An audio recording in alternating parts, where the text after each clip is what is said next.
So, there's this notion about being a strong woman in this era, these days.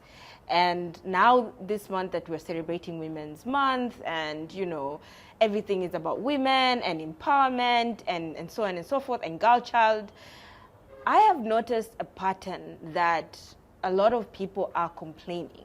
And when I'm saying a lot of people, I mean the other gender, men, are complaining that, we are getting too much empowerment. We're getting too much endorsements. We're getting too much, we're being cheered too much. And now, because of that, we're losing the main, we're losing the focus. We have forgotten how to be a mother. We've forgotten how to be wives. We've forgotten what it means to be a woman in my community, my country, or even at home. We have dropped the ball. And for me, I am really intrigued by this because I am surrounded by women. I was raised by a woman who followed her dreams and still was able to cook and put food on the table at 7 in the evening. So it's so intriguing. Maybe now, is it now? Or is it that there's something that we're doing wrong, or something that is happening that is just making us women look at as if we have forgotten what it means to be a woman in this society or in our country. And to be honest, I know this topic today and what I am going to talk about is going to ruffle a lot of feathers, but I feel like it's just about time we just talk about this. And I really, really want to hear, especially from somebody who is not just a mother, a wife, a psychologist, a teacher, but somebody that I truly consider a role model to most of us, somebody who has done it all, somebody who is chasing her dream, but at the same time, she still looks like a woman who knows what being a woman at home and in the community means. Guys, welcome. This is Nahudi Atibu, and this is my space.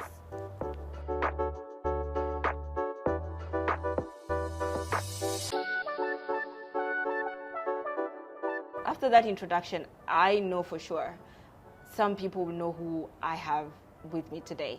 I am so excited to even just get a minute of her time because, like I said, she is a mother, she's a teacher, she has 2 degrees, she has masters, she's just regarded by a lot of people as an auntie, yes, and she has installed a lot of ideas in me per se, just as a person, as a woman, as a young woman who is trying to find her foot in her career, trying to find her foot in her community. What can I bring to the table? As a mother, as a wife, I am so inspired by her, and I just cannot express how I'm so happy that she's here. Auntie Sadaka. Hi, darling. Auntie, kwanza in Tanzania we say shikamo. And I know I've already greeted you. I really shikamo. I really need shikamo. Shikamo. Because it's the highest form of respect. And I truly respect you. Marahaba mwanangu. I feel like you are the real example of a woman who smart, intelligent, chasing your dream. You are, like I was telling you today, you're like everywhere. I'm seeing you everywhere. You are doing amazing stuff. But when I look at you, you're still a mother.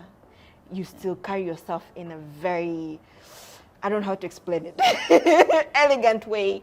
You are respected in the community. You're respected by your peers. You're respected by us. We're looking up to you. And I just couldn't think about anybody else who I want to talk about this, chambua this topic with than you. But before that, I feel like I've not done justice to the introduction. Please tell people, who is Auntie Sadaka? For people who've never heard of you. Auntie Sadaka, Auntie Sadaka, Auntie Sadaka. Jina limetoka wapi? Yeah. Are we going English? Either. Just be as comfortable as you can. Jina limetoka wapi? Yes. Actually, limetoka kwenye mimi kufanya kazi na watoto. Okay. Yes. Okay. Way back, manake mimi historia yangu yote inaingia kwenye elimu ya watoto. Then way back 1998, I started having a small classes in my house, doing tuitions, helping kids with behavior problems. Kwa hiyo tukaanza hivyo. And 2002, 2003, it was my first time nimehost my personal camp ya vijana. Okay. 2003, tulikuwa ninaita Holiday with Purpose. Okay. Sasa in order for people to believe in what I'm doing, nilianza kufanya nikiwa nafanya na watoto wa familia, watoto wa ndugu na marafiki. Sasa wale wote nje ya darasa, they call me auntie. Yes. Kwa hiyo walipofika darasani pia walipoanza kuniita auntie, it was easy kwa wale watoto wengine kuendelea kuniita auntie. Kwa hiyo jina likashika from there. Then this Auntie Sadaka ni binti, toto, mke, mama, mshangazi. But namshukuru Mungu kwamba almost everywhere I am, I'm that favorite one. I'm a favorite auntie, I'm a favorite, yani like that. Nimezaliwa 58, I'm going to 59 years ago. Wow. Yes, nimezaliwa na familia, mamangu ni mwalimu, babangu ni driver trainee. Mamangu was one of those first few empowered women. She happened to be mwalimu wa kawaida wa primary school, akatoka akaenda kawa mwalimu wa siasa wa mkoa, akawa mkuu wa wilaya, akawa mkuu wa mkoa, akawa kwenye tume ya kudumu ya maadili ya viongozi. Kwa hiyo na baba amekuwa hapo kama engineer. Kwa hiyo nimelelewa kwenye nyumba ambayo kwanza is very strict. Mazingira yako very controlled. Lakini ni mahali ambapo tulipata upendo sana. Mimi ni mtoto wa 4 kati ya watoto 6. Wow. Baba na mama walijitahidi kutupa upendo mno. Baba yetu alikuwa akiongea, sauti yake, that voice ya baba, tunajua hapo panahitaji confidence, hapo pameharibika. Na mama, though mama has been very powerful kwa kazi and everywhere, lakini tuliona from her how she could stand as a mother, how she could stand as a wife, how she could stand as a child as well. Kwa sababu tumekuwa tukiona akimlea bibi yetu, akilea baba mkwe wake. Kwa hiyo tumeona hizo roles zote. Lakini mahali ambapo I keep on remember ni mahali ambapo mamangu hakusahau kutuambia ukweli wa maisha at every point unayokwenda. Yani ni mtu ambaye tulikuwa tunaongea naye very free. Alikuwa mkali, yes, but very friendly.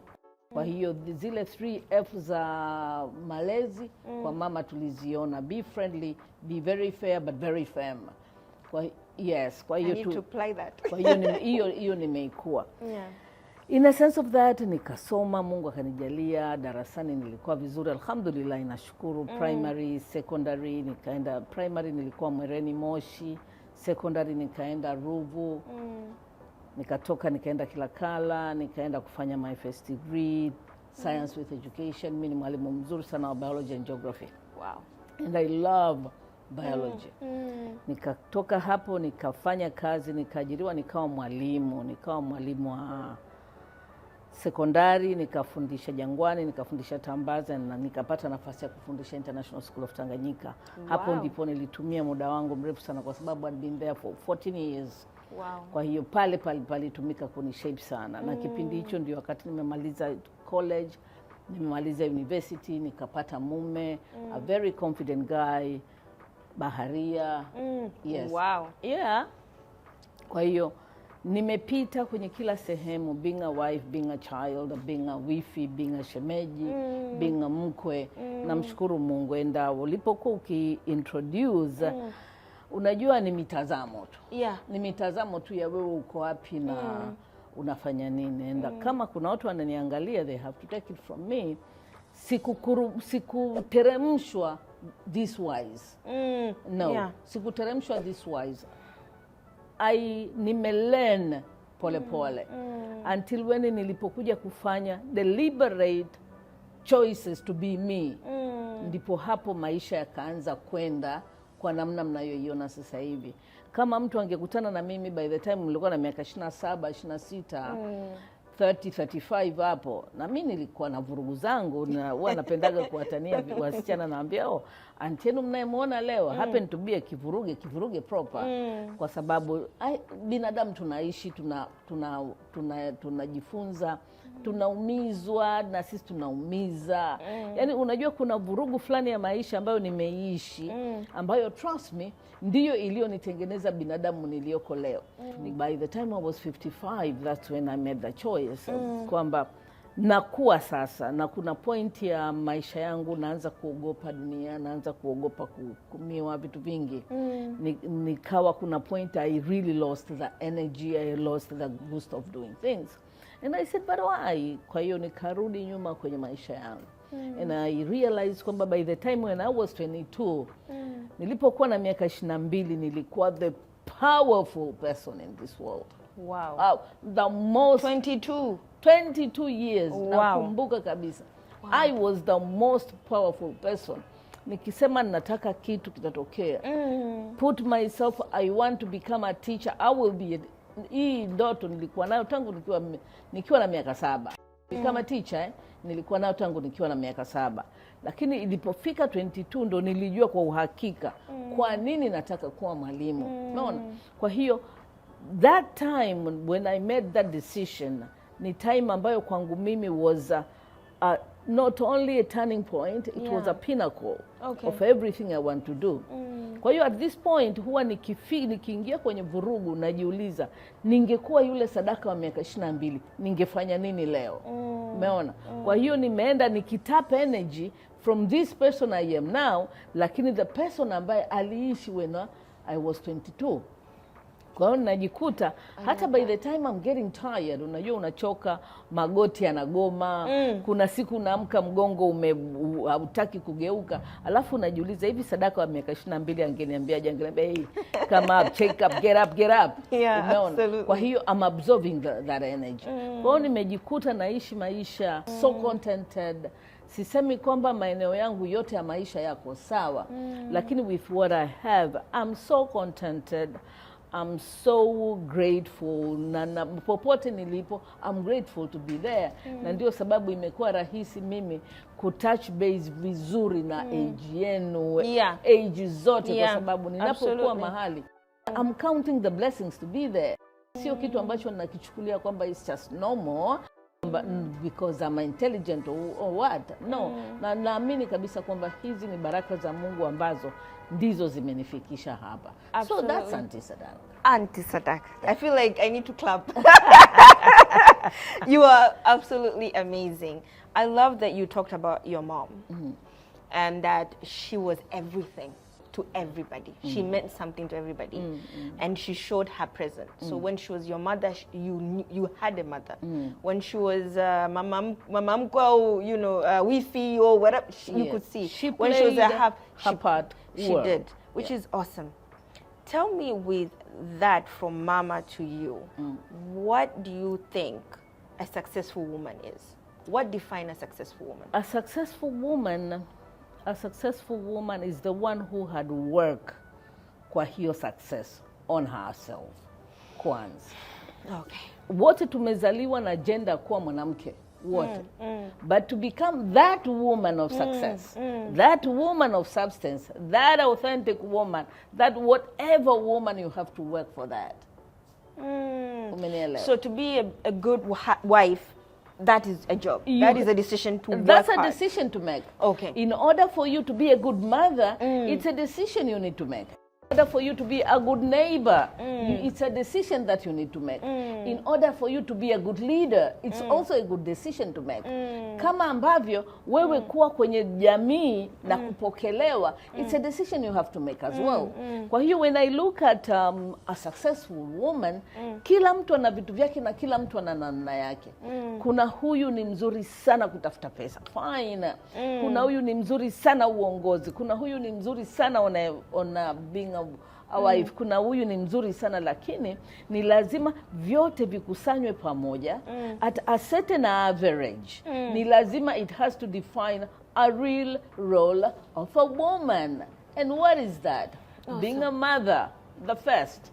That's why inahuja when you were talking at me. Nikakwambia I don't even mind talking about my credentials. I'm more into who am I as a mother and mlezi. Sawa, kwa sababu ukiweza kufanikiwa kuwa mama, ukiweza kufanikiwa kuwa mlezi, Huwezi kushindwa kulea familia, huwezi kushindwa kulea kazi, huwezi kushindwa kulea uchumi. Yani kuna sehemu nyingi ambazo utajua namna ya kujiadjust, how to adjust yourself, how to bend, how to go down under, how sometimes pindua meza. Unajua life as a process, sio vitu ambavyo vinakwenda kama vilivyopangwa. Kuna vitu vingine they sometimes happen, they hit you boom, hard, head on. Vinapokuhit ni lazima ukae ujiulize, mimi ninasimama wapi kwenye hili? Umenielewa? Ikifika point ya kutafuta pesa, nitatafuta pesa kama nitaishi miaka 100. Kwa sababu kwenda kwenye good hospital, I need a good money. Umenielewa? Kwa hiyo nitatafuta pesa. Ikifika point ya mimi kuwa mama, I will give love, I will give everything because I'm a mother. Watoto wangu, they depend on that love ninayowapa. Not the love ambayo ninawabribe, no. The love ninayowapa ili wao waweze kuthrive. Kwa sababu mimi nimefanikiwa namna gani kulea, ni pale ambapo nimekuza watoto ambao wamethrive and become best. Na huko aliko, hata kama siko nao, hawatapata tabu duniani. Umenielewa? Na nikiwa kwenye kazi, nikiwa kwenye uongozi, niwe na nafasi ya kutengeneza a certain system ambayo hata nisipokuweko nitasimama. Hivyo nikiwa nyumbani, niwe na system ambayo familia yangu itaweza kusimama. It's not about the house girl, it's not about the husband, it's not about anyone, lakini kuna certain system ambayo nimeiweka kwa namna yangu, ambayo na familia imeibeba as a chorus. Mama si ameanzisha wimbo, familia imeitikia na imesimama. Kwa hiyo when I look at a successful woman, siangalii kwenye parameter moja. Umenielewa? Ni parameter zote zinazotuhusu, ambazo unapozichanganya kwa pamoja, kila mahali pako kwenye unison. Kila mahali pana synchro, kwa namna ambayo wale watu wako pale wako benefited na wewe kuwa part of that society. Naangalia nguvu kubwa mbili ambazo Mwenyezi Mungu ametupa kina mama. The power to influence and power to beautify. Umenielewa? Hizo ni power mbili ambazo kwa mwanamke yoyote akiweza kuzitumia sawa sawa, maisha yanakuwa mazuri mno. Na kuna technical skills ambazo unahitaji to be a leader wa mahali fulani. Lakini trust me, the personal skills za kibinadamu ulizonazo, ndizo zitakazo kuwezesha kuwa raisi, zitakazo kuwezesha kuwa waziri mkuu, zitakazo kuwezesha position yoyote utakayosimama, kwa sababu ndani yako kuna ubinadamu. The technical skills on how to go about that particular position inategemeana na that particular position, lakini ubinadamu wako utabaki pale pale. Absolutely. I think when you're talking, I realized that we don't have a choice. We have to be good at home, we have to be good at the office, we have to be good everywhere. We don't have a choice. You have to excel. Yeah, we just have to excel. And I have this thing where my mom is that kind of person who will tell you, don't complain. We are women, like that, that's who we I don't know if that is right, but I think that is not her telling me that I should not have a voice, but it's just to say that I can do it. Ngoja nikwambie, alikuwa na maana gani kukwambia don't complain? Maana yake ni kwamba na huja choose one thing. Love yourself or don't. When you complain, maana yake ni kwamba you shifting blames. Okay. Umenielewa? Okay. Yani ni kama hapo mahali upo, unafanya kitu na unahisi unaumia, unahisi unaonewa, sawa? Na mamako inawezekana alikuwa ni mfuasi wa self love without her knowing. Kwa sababu when you love, when you're contented, when your heart is full, hata ukifanya kitu kwa mtu, hata asipo appreciate, doesn't bother you. Unaelewa? Unafanya kwa sababu umefanya kuna hali fulani ulitaka kuibadilisha. Absolutely. And your big satisfaction ni kuona kile ulichotaka kukibadilisha kimebadilika. Sasa whether a person will appreciate, fine. If a person won't even notice, ataanza tu kuishi kwa raha kwa sababu you have been able to influence the changes. Ataanza kuishi kwa raha hata asipotaka kujua nani amesababisha hizi raha ninazozipata.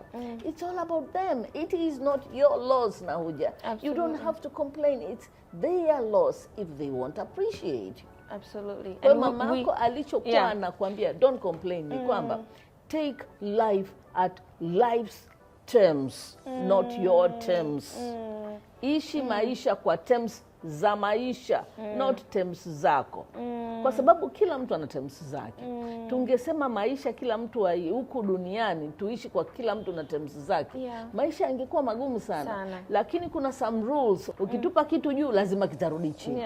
Asubuhi itafika na usiku utafika, unataka utaki wewe. Masaa yako 24 na ndio hayo 24. Ukiamua kufanya overtime it's your choice. Maana yake ni kwamba kuna terms fulani za maisha ni lazima tuzikubali. Na kweli ninakwambia ukijifunza kuishi according to life terms, utaishi kwa furaha sana, kwa sababu kuna watu wengine tunateseka, tunafika mahali people doesn't accept us, people doesn't appreciate us. Mimi huwa natamani kukuuliza, wewe nani mpaka kila mtu akupende, kila mtu akukubali? Who are you anyway? I was telling you about that book. Umenielewa? Yani kabisa kile kitabu nitakisoma nikimalize, kwa sababu amazing. Yani kuna mahali unafika. Yani kama in your mentality uko vizuri, kila mahali unapofika ingia wewe as wewe. Not to be appreciated, not kukataliwa. Wewe ingia as wewe. Litakalofuata tutalijua huko. Lakini ukiingia mimi lazima nikakubalike, lazima nikapokelewe, you will definitely be frustrated. Absolutely. So not complaining. Not complaining. And I'm still going to get into self-love because that is your forte. That's my part. Now with all this thing that you've said, you know, all these roles that we have, we're still humans. We tend to get tired. We tend to get frustrated. We're not complaining, but that's how it is. That's the truth. That's how it is. What is your... what can you tell me and any other woman who's trying to balance it all? The how to become better at everything. Everyone kwanza has its own pace. Kila mtu has own pace. Kila mtu has own ways. Kila mtu has own strategies. Sawa, kulingana na who is there in your family. Kwa mfano, mume wako ni mtu wa namna gani? That's matter. Watoto wako ni watu wa namna gani? That's matter. Bahati wewe ni boss of your own, lakini kuna wengine kuna na bosi pia. Kwa hiyo it depends on watu wanaokuzunguka. Sawa. Absolutely. Finding balance is not about giving equal hours. No. Mimi naangalia vitu vikubwa vitatu. Most of the time, na ndivyo ambavyo naishi maisha yangu. Naangalia kwanza the time factor. Muda ninaoipa kitu fulani ni muda unaostahili. Umenielewa? Nimekuja leo tunarekodi hichi kipindi. I know I have 1.5 hour to give you here without me complaining or what. Hizi 1.5 hours zikiisha ndio nitaanza kukuangalia na Huja. Hiyo wasting my time. Umenielewa? Kwa hiyo when nikitoa muda wangu najitoa fully. Sawa.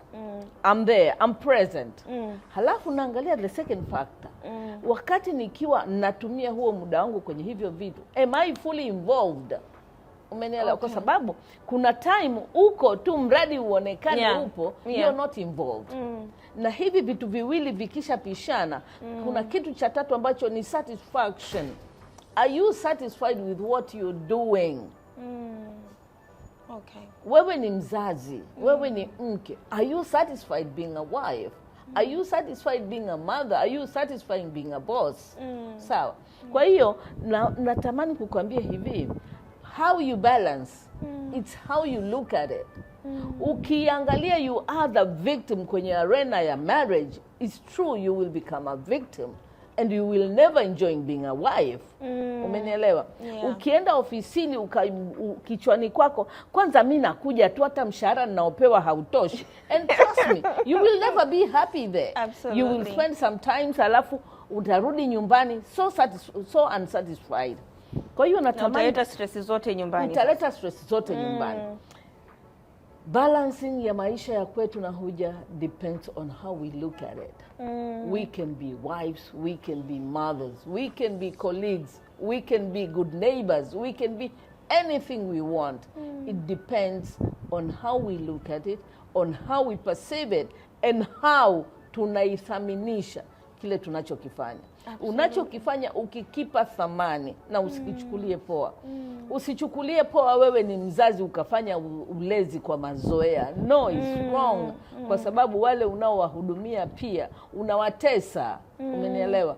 Usichukulie wewe ni mke kwa sababu wewe ni mke na vitu vya kuwa mke unavifanya tu kwa mazoea. That is wrong. Wewe mwenyewe utachoka kwa sababu utakuwa unafanya vitu in a monotony. The repetitive of anything is tiresome. Kwa hiyo it's very important kujua how do you want to pitch today, how do you want to do this today, how much do you want to kuelewa. Lakini the best part ni kama ninavyosema inatoka ndani yako. How do you value you? Hapa ulipo, are you there fully one? Hapa ulipo unapata thamani yako? Na swali ambalo natamani ni kuulize, nani anakupa hiyo thamani? Myself. Yourself. Tunarudi kwenye one principle ya self-love. Yeah, and self-worthy. Self-love, self-worthy. Kujipenda na kujithamini. Yeah. Whoever giving you your price tag is you. Absolutely. If you decide to become a victim, and trust me, you will be a victim. Whether ni watoto, utakuwa victim wa watoto wako. Whether ni mume, utakuwa ni victim wa mume. Kwa hiyo it depends on how you look at it. Give it time. Each aspect of your life, you give its good share. Give a good share. You get home, you leave work behind. I'm not asking you to do Yeah. that. I'm not asking to do for you to do that. Kuna watu wengine kazi zetu it's online. Yeah. Ukiwa online ndio unatengeneza pesa. Huwezi kusema nikifika nyumbani niache kabisa mambo ya kazi. No. Umefika nyumbani, take your time kwa watu unaowapenda. Watoto wako wana umri gani? 7 and 3. So 7 they're very and young. 3. Bado they really need you. Yeah. Lakini ukweli ni kwamba wa 3 needs at least 2 hours of your time. Yeah. Lakini yule wa 7 ukimpa 1 hour it's enough. Okay. Na hizo 1 hour kwani unafanya nao kitu gani na Huja? Just be present and be a mom. Be present, be a mom. Sawa. Wanataka huyu wa miaka 3 anataka umfundishe jinsi ya kufunga shati lake. Yeah. Huyu wa miaka 3 anataka umfundishe anawezaje kula kwa mikono yake bila kujichafua. Huyu wa miaka 3 anataka umkumbatie kitoto. Huyu wa miaka 7 anataka umkumbatie lakini sio kitoto. Yeah. Umenielewa? Yeah. Huyu wa miaka 7 anatamani umfundishe vitu ambavyo ata feel kuwa independent. Ni vitu ambavyo vinakuchukua half an hour. Umefika jikoni. Hey buddy, leo utanisaidia kukata kitunguu. Hey, hebu fanya hivi, hebu fanya hivi. Unajua mommy is tired, lakini mama anakuambia, hebu chukua kitu hiki nenda kafanye na baba. Umeona? Involve your husband kwenye malezi ya watoto wako. Kwa namna ambayo by the time mmemaliza kuna vitu viko printed ndani ya watoto wako. This is my mother. Mama yangu ananipa independence. Mama yangu nikikosea ananikanya namna hii. Kuna watoto wengine namna wanavyolelewa, ukimwambia tu kitu cha kufanya nakwambia mamangu atasema hapana. Yeah. Umenielewa? Kwa hiyo it's important kujua how involved, how qualitatively will you be there. How involving you will be with watoto wako. Tena kwa ambao wana watoto hata wa age, let's say the teenagers don't need us. Yeah. They need muda, wanatuhitaji muda mfupi, lakini huo muda mfupi tunaingiza kitu gani ndani yao? How to respect themselves, how to express your feelings, how to accept their feelings, how kujua create that mark ya worth ndani yao.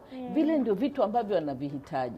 Kwa hiyo sio lazima uweko masaa 24 kwenye maisha ya watoto wako, uweko masaa 24 kwenye maisha ya kazi, uweko masaa 24 kwenye maisha ya mume wako. Ndio pale niliposema mwanamke aliyefanikiwa ni mwanamke ambaye amejenga systems kwenye vitu vyote vinavyomhusu, dunia zake zote zinazomhusu kwa namna ambayo zitakwenda smoothly hata kama hayupo.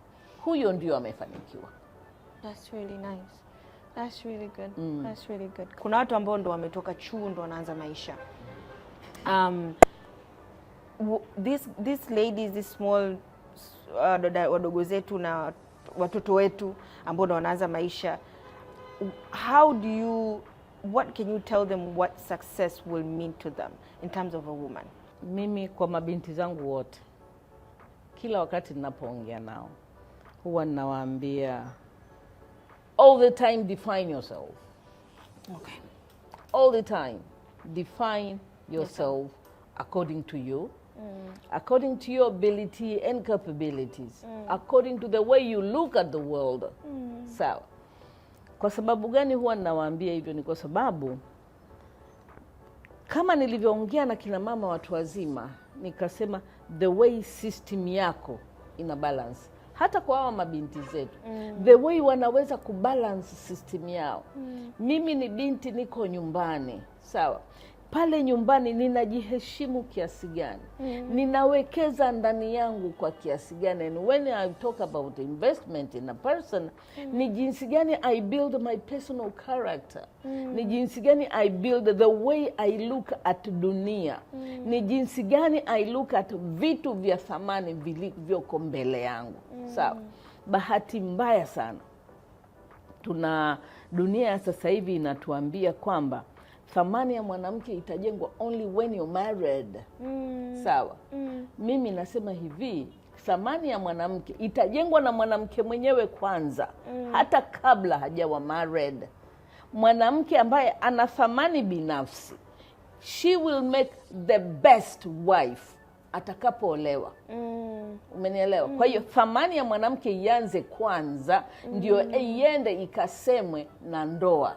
Ndio. Maana yake ni kwamba ataweza kujibeba mwenyewe, ataweza kujiheshimu, ataweza kumheshimu mume wake, ataweza kuwaheshimu wakwe, ataweza kuheshimu na kulea watoto wake. Kwa hiyo binti yangu, nakuomba, it's not about your face, that beautiful face and that beautiful shape. Bahati mbaya, chochote kinaweza kikatokea huko mbele na kikapotea. Kwa hiyo invest in knowledge, invest in character, reading, invest on how you can carry yourself and how you can position yourself.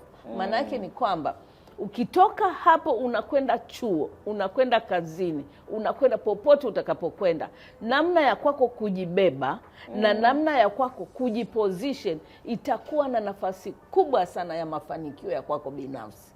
Namna ambavyo you can express yourself, namna ambayo you can express your feelings, namna ambayo you can control your feelings ni kitu muhimu sana. Naomba nikwambie, you're my girl.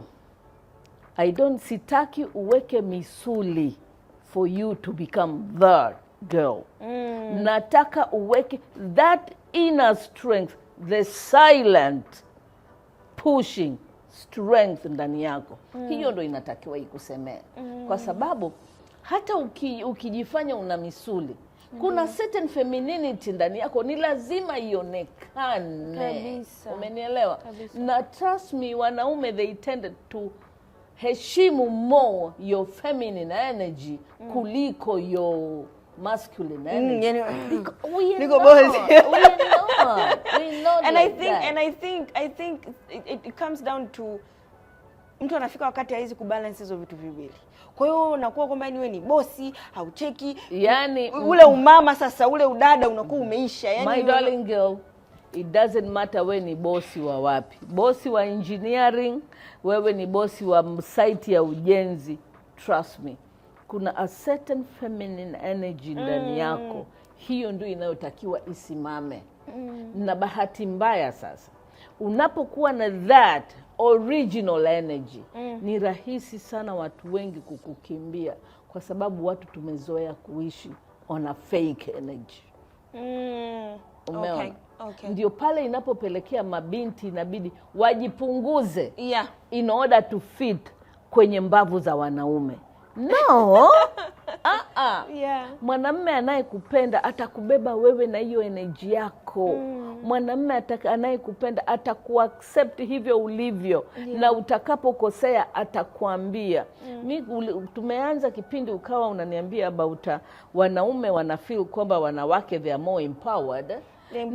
Unajua sasa hivi mnadharau, you are making your own money, you know amtusikilizi tena, you know. I said I'm going kuna watu watanichukia, and that just like ndio nasema kwamba sasa watu wanaanza kujirudi, wanaanza kuwa wadogo. Ngoja nikwambie na moja. Kilichopotea. Kilichopotea. Sio wanawake kuwa na hela. Sio wanawake kuwa mabosi. Sio wanawake kuwa na chao. Kilichopotea ni sense ya wanaume.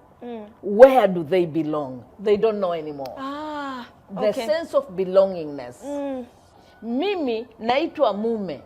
Lakini mbona huyu mke wangu ana nguvu kuliko mimi? Lakini nguvu ni ipi? Is it in hiyo nguvu inatoka wapi? Is it in providing? Is it kwamba you can make your own decision? Is it the way you walk? Mahali ambapo wanaume wamekuwa confused kidogo. Ni pale ambapo kama ni mwanamume alitakiwa awe na pesa zaidi, ghafla mwanamke ndo ana pesa zaidi. Kama mwanamke ni kufanya maamuzi, mwanamke anaweza akafanya maamuzi bila kumshirikisha mwanamume sometimes, because they have the finances. They have the finances. Na kuna pointi ambayo mwanamume mwenyewe kwa sababu amekosa sense of belongingness, hajui kama he belongs to this wife, he belongs to this family. Kwa hiyo uwepo wake, not the physical presence, the emotional presence, it's highly needed. Yeye ana cling na emotions zake zinabaki za kwake. That man becomes selfish to the family. The family, they don't know the emotional man. They know a masculine man. Kwa sababu tu amepoteza sense of belongingness. Sasa anapopoteza sense of a man emotionally, belong nowhere.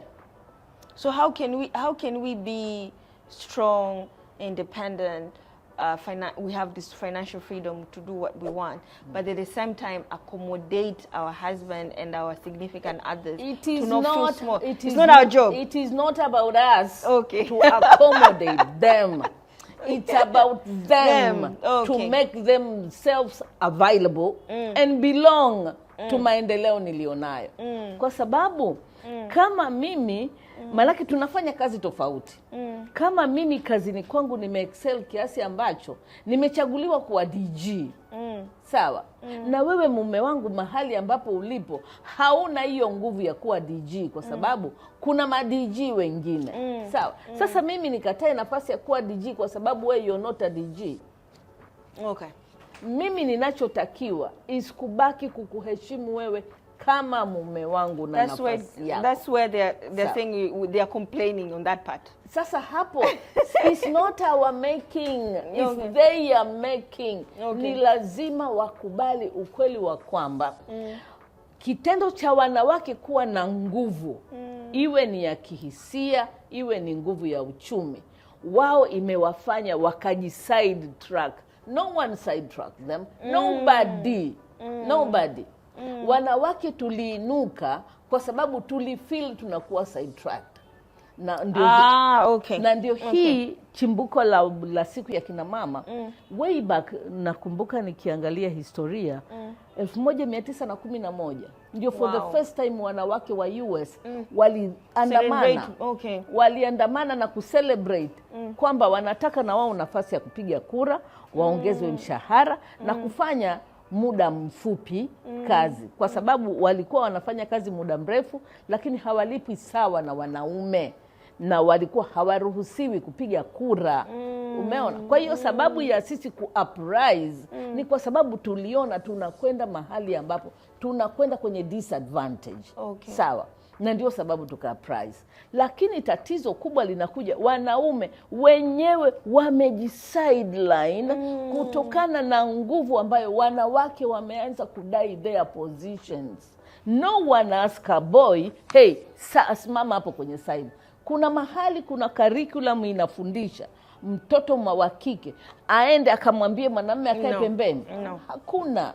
Is that sense of belongingness ambayo imepotea ndani ya vijana. They don't know wao wako wapi. Na hakuna aliyewatoa, ni wenyewe wamejitoa. Kwa hiyo unapomwambia binti amsaidie mwanamume kuadjust, unamuonea. Manake ni kwamba na yeye ajisideline kama mwanamume. Hapana, it's high time we change the narratives. We change the way we look at it, the way we talk about it. It's high time tuwaambie vijana wa kiume, inuka, take your position wisely.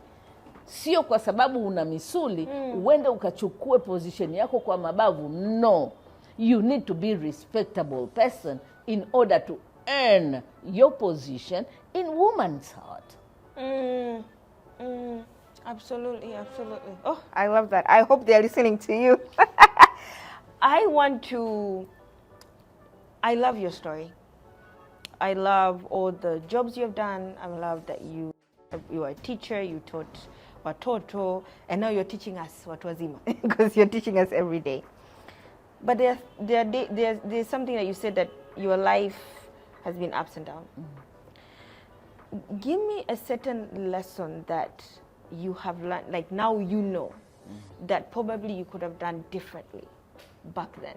Maybe somebody ambaye anafanya the same mistakes now probably would be like, okay, Aunt Sadaka did that, but this is how she got out of that, or this is how she rectified that. Okay. Give me an example. I'll give you the living example ambayo itawasaidia watu wengi pia. When I was 30, 35, 37, nilikuwa, I was aggressive. I was stressed out. I was victim. In my head, I thought I was a victim. Kwa hiyo ilikuwa naishi maisha ya kujihami mno. Kwa hiyo nikawa mgomvi, nikawa mkorofi. Umeelewa? Nikawa yani nikitaka my point ifike mbele, ni lazima nitumie nguvu kubwa, kelele, sijui nini. Umeelewa? And then one day, and I was like, Sadaka, hivi Sadaka wa 22 angesemaje? Ile Sadaka wa 22, yeah.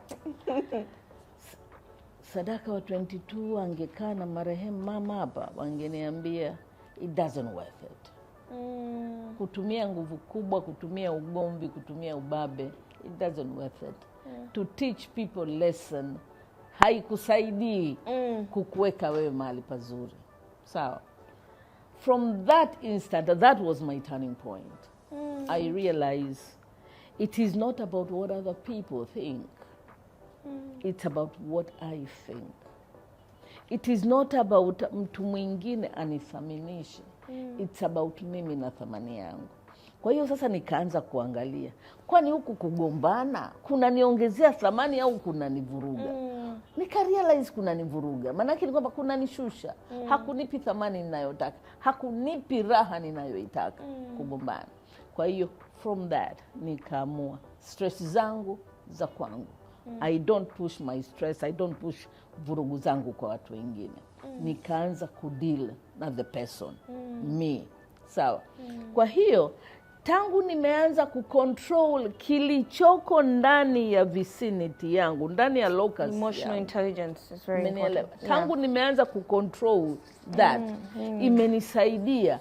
Hata nikifika mahali nikakutana na watu wapumbavu, hainisumbui. Umenielewa? Nikifika nikakutana na watu wanauelewa mkubwa sana kuliko mimi, hainisumbui tena. Situmii mabavu. My silent energy do it all. Sawa. Kwa hiyo kwa yoyote anayenisikiliza kwenye hii interview yetu leo, naomba nikwambie, using force, using mabavu, manipulation. Yes. Being a manipulative person doesn't help you.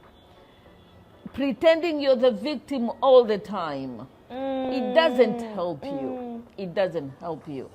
Watu wanataka kudili na watu wanaojielewa na watu wanaojitambua. Na ukikutana na watu ambao wao hawajitambui, usikazane wewe kuwa the clinical officer.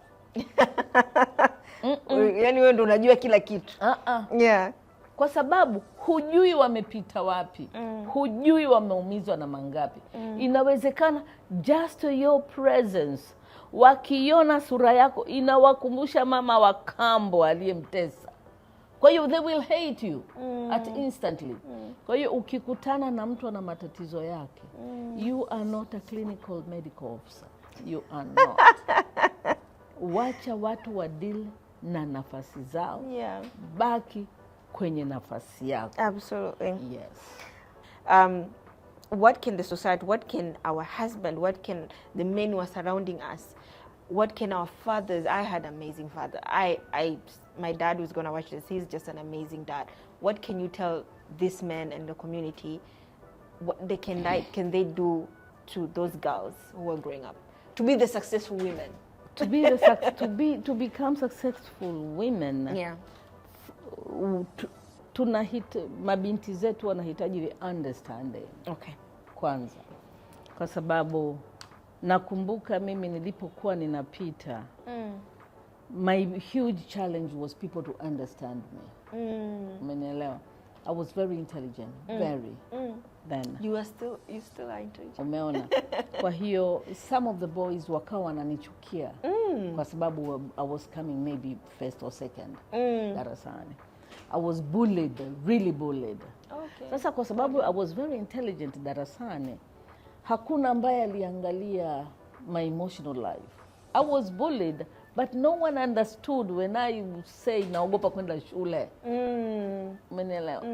Until nikakutana na this one woman ambaye ndio my everything kwenye hilo eneo.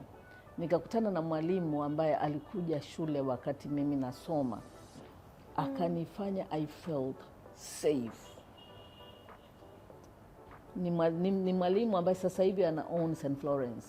Oh, yes, Mama Florence say, yeah. Okay. Wakati akiwa teaching practice, alikuja shuleni kwetu kufanya block teaching. Okay. Umeona? Yeye ndio akanisaidia to feel safe. Kwa hiyo alinipa the understanding, akanipa the space ya kuwa safe, ambayo ndio ilijenga the Sadaka I am right now. Wow. Yes. Kwa hiyo yoyote anayesikiliza, naomba kama tunaweza kuwapa binadamu, yani hata mtoto akiwa ni mtundu namna gani, hata akiwa mkorofi namna gani, give them the understanding, make them feel safe. Inasaidia sana. Alafu to the community, ni lazima community tukubali kwamba hakuna familia moja inayoweza kulea watoto wake. Okay. Kwa sababu mtoto akitoka ndani kwao, watoto watakao kutana nao shule wanatoka kwenye familia nyingine. Akienda kufanya kazi, watoto watakao kwenda kufanya nao kazi ni watoto waliotoka familia nyingine. Kwa hiyo it's important tuwakuze pamoja with mitazamo ambayo haitofautiani sana. Mimi nakumbuka watoto ambao tulikuwa age moja then. Nakumbuka tulikuwa age of 6, 7 to 11. Ilikuwa ikifika jioni saa 12. Tulikuwa tunaishi kwenye nyumba za railway. Nyumba kama 100 hivi. Kwa hiyo wale watoto wote wadogo kuna mahali tunaenda kukaa. Kulikuwa kuna mti wa waya wa taa ya umeme. Sasa tukifika pale kuna auntie anaitwa Betty. Wote we were looking forward kwenda kwa Auntie Betty. Kwa hiyo tukifika pale ndipo mahali tunapofundishwa adabu. Wow. Ndipo mahali ambapo tunaambiwa vitu vya ukweli. Ndipo mahali ambapo mtoto aliyeiba kitu cha mtu mchana akifika pale atashtakiwa, dada Betty atasaidia. Yeah. Ndipo mahali ambapo ilikuwa huwezi kutoka nyumbani hujaoga. Wow. Ukienda pale lazima uende msafi. Sawa. Na ndipo mahali ambapo wazazi they were ready kuwapa watoto shilingi 10 ya akifika pale kwa dada Betty anunue barafu, wakati tulikuwa tunaita barafu. Kwa hiyo ikanijenga mimi ndani yangu the sense of union. The sense of union. Kuangalia na watu wengi what is going on in other people's lives. Kwa hiyo hata sisi wazazi sasa hivi tunapowalea mabinti zetu tuwaweke pamoja. Ndio the whole reason of me having holiday with purpose boot camps, ili niweze kuwakusanya watoto pamoja na kuwafundisha vitu fulani ambavyo hatufundishwagi shule, lakini ndivyo vilivyoko kwenye maisha. Absolutely. Kwa hiyo apart from sisi sio lazima tufanane, no, kuna certain type of characters ni lazima tuzishike na tuzikubali kwamba hizi ndizo zinazotengeneza ubinadamu. Pale kwenye ile group ya dada Betty ndipo ambapo nafikiri ndio msingi wa kwanza wa the Sadaka I am today. Amen. And is she still around? She's not here to see you. At least Mrs. Asei, last time siku ya walimu I surprised her with a gift. Yeah, nice. At least yeye amekuwa kuona hiyo kwa sababu dada Betty, my mother, hawako tena. May God rest their soul in peace. Speaking of women, that's why I said I really want to talk about this at the end. No matter how advanced the world is, no matter how big you become, no matter how educated we are, we're still women. And there are some people who just look at us as women. I know you're smiling. You know? They still look at us as we're wearing skirts. Let me tell you now. Yeah. Unajua, there is one fact ambayo hata dunia ipinduke leo itabakia hivi. Men will remain to be men. Yeah. Women will remain to be women. Absolutely. Sawa. Absolutely. And kwenye vitabu vya Mwenyezi Mungu amesema wanaume watakuwa viongozi. Unfortunately. Or is it not fortunately? Unfortunately sasa wanaume wetu ile wao kuambiwa ni viongozi, they don't take it the way vitabu vinasema. Umenielewa? Kwamba they violate vitabu vya Mungu na kuwapa hiyo authority to become men when they want to become men. But when they are supposed to be men, they are not. To be men and viongozi, they are not. Yeah. Kwa hiyo hizo phrases zote zinaendana na uko na mwanamume wa namna gani. Uko na mwanamume amelelewa namna gani. But all in all, we are women and tutaendelea kubaki kuwa women. Lakini nambeba vipi mwanamke aliyeko ndani yangu? That's all matters. Umeelewa?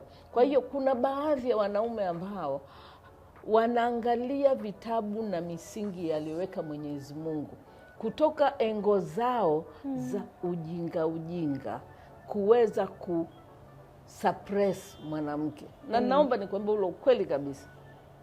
Mimi nikikutana na mwanamume alafu akani treat simply because I'm a woman, kwangu mimi he's a trash man.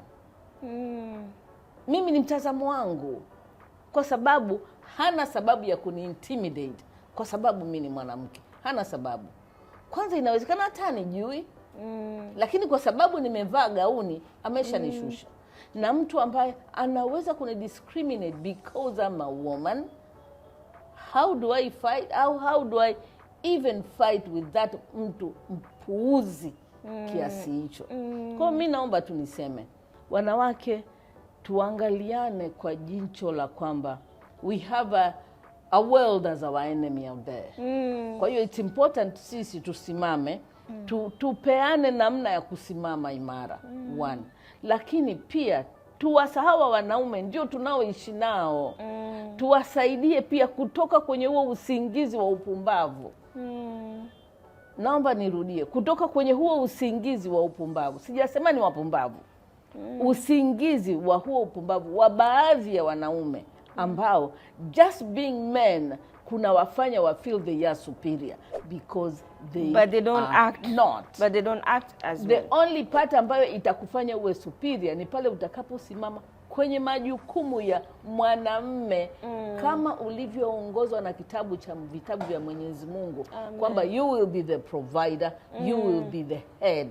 Sasa how head you are ndio itakayokufanya sisi tukuheshimu kwa kiasi. Yeah, absolutely. And I'm not saying kwamba wanawake we have the liberty to kudharau wanaume. No, no, mimi mwanamke yoyote, yani mtu yoyote anayemdharau mwingine just because ni different sex, mimi kwangu it's a trash person.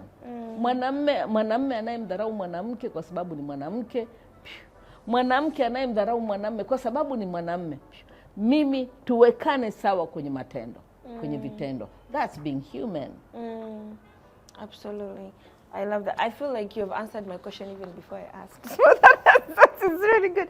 And I love when you are ushangazi unakujaga, and when I'm talking and you're like, no, Nauja, that is not that is not how it is. Nahuja hicho kitu mpaka nyumbani. Huwa wanaambia nawe una mdomo. No, atuambiaga hivyo. Yani mimi huwa siwezagi. Mtu anafanya kitu cha ajabu alafu. Absolutely, absolutely. No. And I love when mama alivyokuwa anaapishwa. And she said, this is the president of Tanzania. Mwenye jinsia ya mwanamke. Yes.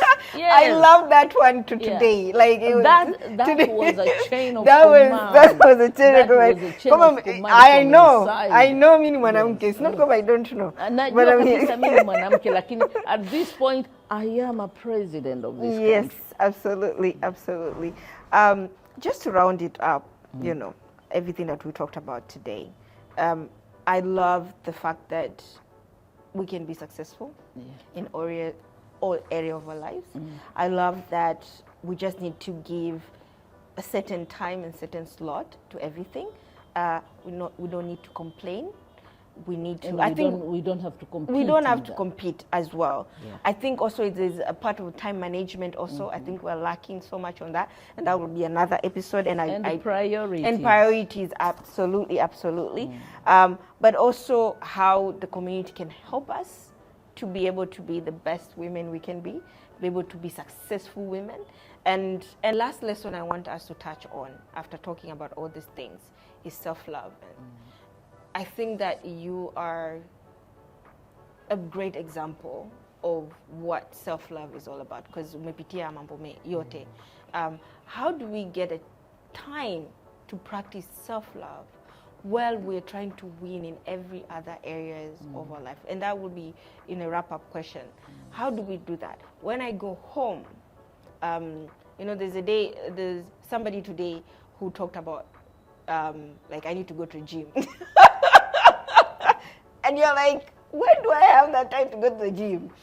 When do I have time to pamper myself and, you know, start that new skills, go back to school and do all this kind of stuff to love myself and practice that self-love and take care of myself while I'm needed everywhere. Like when I go home, my husband looking at me, my kids are looking at me, you know, my maid is looking at me. When I come to work, maybe my employees are looking at me. When I go home, my mom and like most of the time when I go home, mama anaambiwa kaa, watoto wako wamekuja, kaa chini watapika.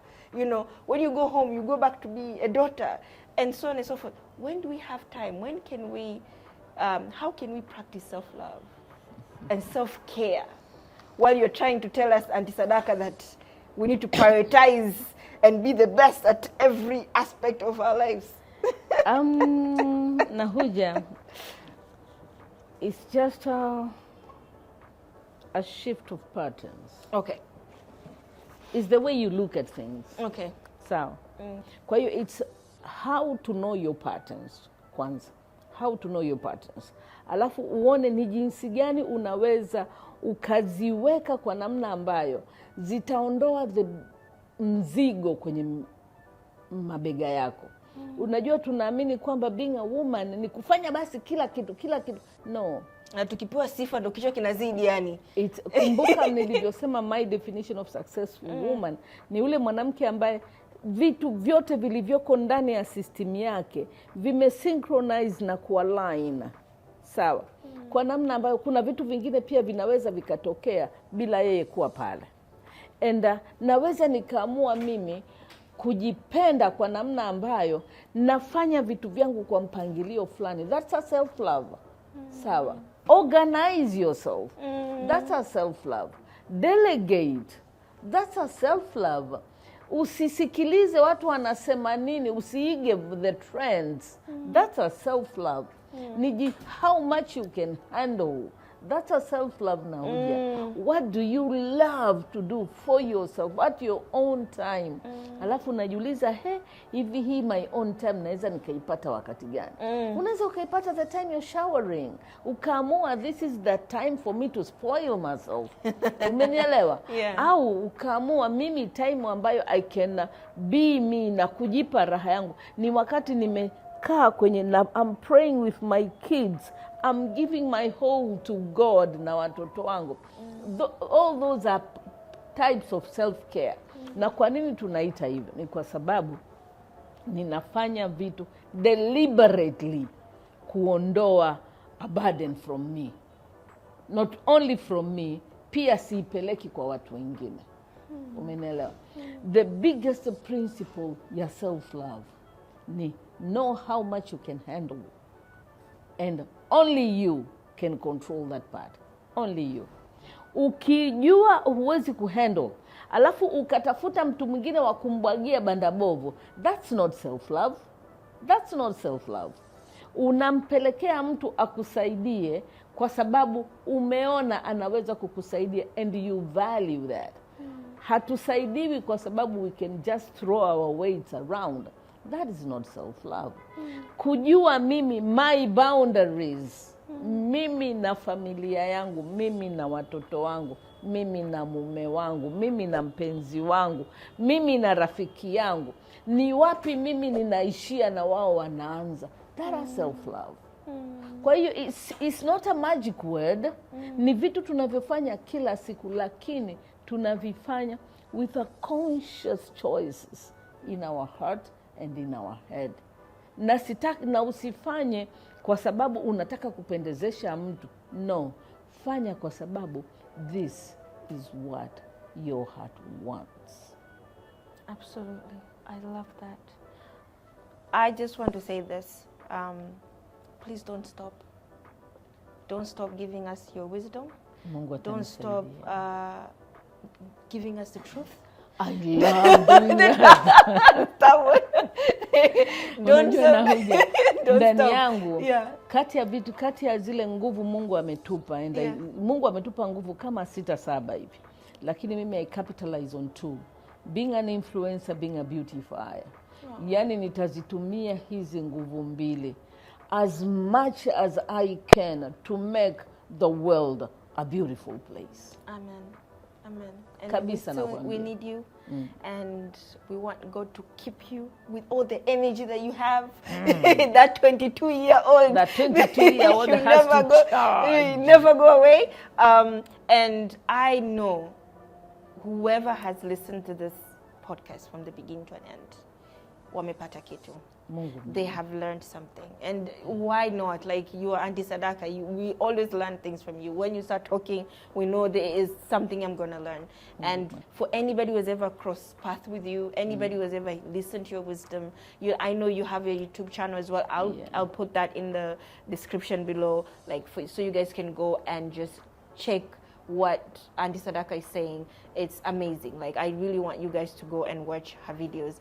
But at the same time, I'll also put a bit of Aunt Sadaka information. If you ever want one session with her, you can call her, you can email her. Trust me, your life will change. Because I have been in your office before, and I know my life changed. You're amazing. Thank you guys so much for just being here and watching from the beginning to an end. Please don't forget to subscribe and like this video. And of course, I will also link Aunt Sadaka's social media pages. Please go and tell her hi, what you've learned today, and so on and so forth. Thank you so much. This is What I Know, the podcast by Nahuja Atibu, and mwah, mwah, mwah.